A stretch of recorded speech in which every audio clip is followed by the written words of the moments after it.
हम आपके साथ फिर एक कहानी शेयर करने वाले हैं। कहानी कैसी लगी हमें ज़रूर बताइएगा। तो बात एक समय की है, रात काफ़ी हो चुकी थी, रात का अंतिम पहर चल रहा था।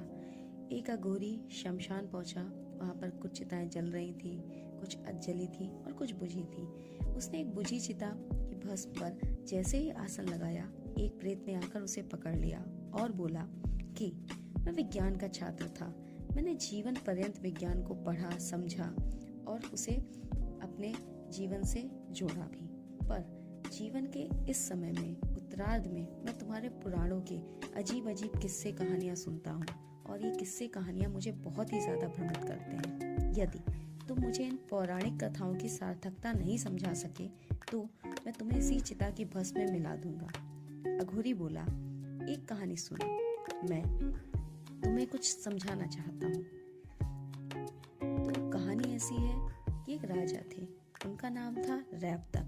उनकी एक पुत्री भी थी जिसका नाम था रेवती, जो कि सामान्य से कुछ ज्यादा ही लंबी थी, लड़कों से भी बहुत ज्यादा लंबी थी।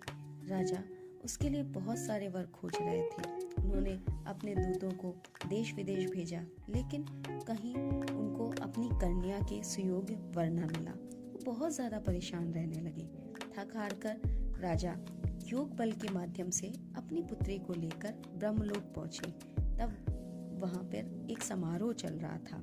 उस समारोह में कई गंधर्व, किन्नर, नर, देवता सभी उस समारोह का पात्र थे।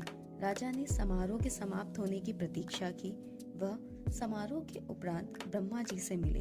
ब्रह्मा जी ने उनके यहाँ आने का प्रयोजन पूछा।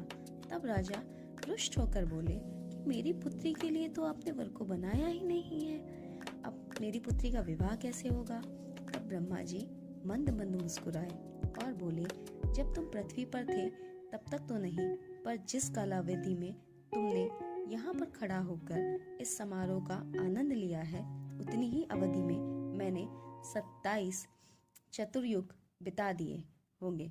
कहाँ पर? पृथ्वी पर। और 28वां दौर शुरू हो गया है पृथ्वी पर। तुम बहुत ही सही समय पर पृथ्वी से यहाँ पर आए हो और अब तुम पृथ्वी पर लौट जाओ, क्योंकि इस समय भगवान जो श्री कृष्ण हैं, उनके बड़े भाई बलराम हैं, उनसे तुम अपनी कन्या का विवाह करा सकते हो।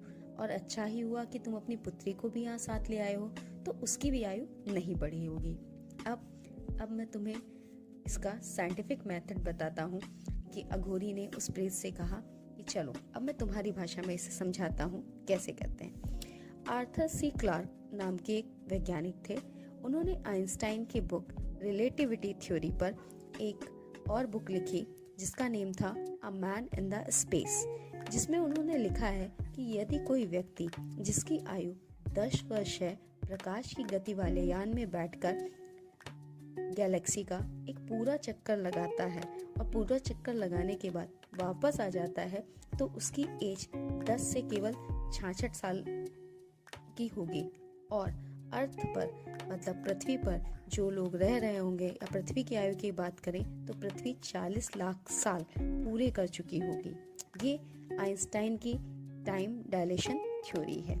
एक फेमस राइटर हैं जिन्होंने इस पर पोयम भी लिखी है, और पोयम इस तरह से है, there was a young girl named Miss Bright who could travel much faster than light. She departed one day in an Einstein way and come back previous night. वो प्रेत सुनकर बहुत ज्यादा आश्चर्यचकित हुआ। बोला, ये तो आप मुझे कहानी नहीं बता रहे हो, ये तो वह पौराणिक विज्ञान है जो हमारी सभ्यता को अद्भुत, अतुलनीय और अविश्वसनीय बताता है। तभी तो आइंस्टाइन पुराणों को प्रेरणा कहते थे। धन्यवाद। हर हर